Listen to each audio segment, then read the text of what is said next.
On a tous déjà ressenti ça, n'est-ce pas? Cet épuisement profond, une fatigue qui va bien au-delà d'un simple manque de sommeil. Eh bien, si ça résonne, il faut savoir que c'est une expérience que beaucoup de monde partage aujourd'hui. C'est un peu le mal de notre époque. Et comprendre d'où ça vient, c'est peut-être la première étape pour s'en sortir. Alors allons-y, plongeons directement dans le cœur du sujet avec cette question. Juste un instant, dans le tourbillon du quotidien, est-ce qu'on sait vraiment où toute cette course effrénée nous mène? Pour mettre une image sur cette course permanente, il y a une analogie qui parle à beaucoup de monde. C'est celle de Tintin, ce jeune reporter qui, dès sa toute première apparition, s'est mis à courir. Une course qui finalement est devenue sa signature. Et c'est là que la métaphore devient vraiment intéressante. Parce que Tintin, lui, il court, oui, mais il court toujours vers quelque chose.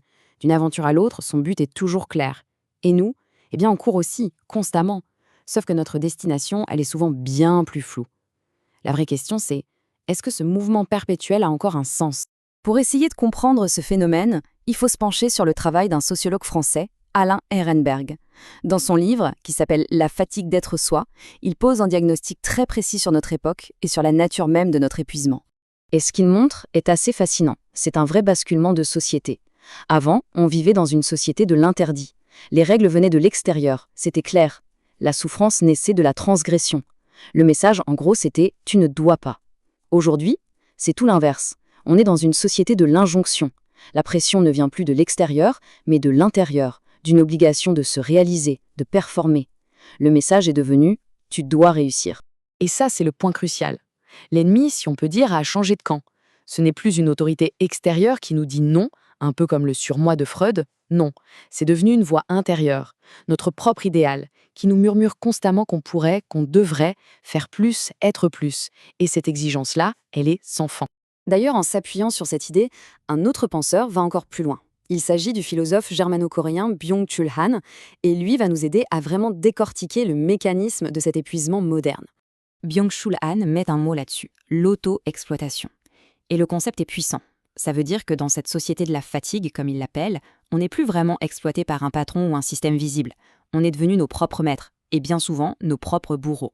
Et cette phrase, elle résume tout parfaitement.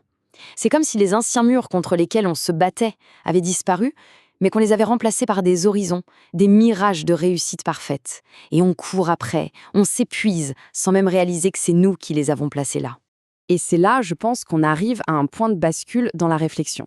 C'est vraiment crucial de changer de perspective. Il ne s'agit pas d'un problème de volonté individuelle, mais bien du résultat d'un système de pensée collectif. Parce que le pire, dans tout ça, c'est le poids psychologique. Quand on n'atteint pas ces idéaux souvent impossibles, on ne remet pas en cause l'idéal, non, on se blâme soi-même. Un sentiment de culpabilité, d'échec personnel vient alors s'ajouter à la fatigue. C'est la double peine en quelque sorte.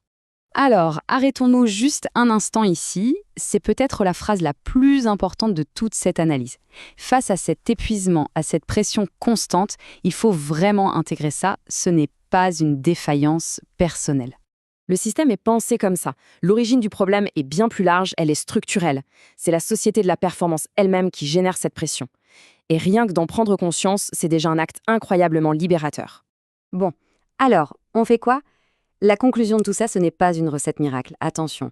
Mais elle offre une piste, un premier pas. Et c'est sans doute le plus important de tous, la prise de conscience.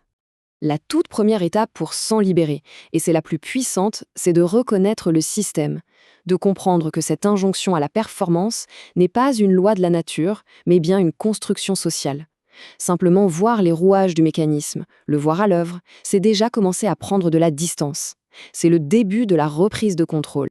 Et on va terminer avec cette dernière question qui fait écho à celle du début. Une invitation, non pas à trouver une nouvelle destination vers laquelle courir, mais peut-être simplement à questionner la course elle-même.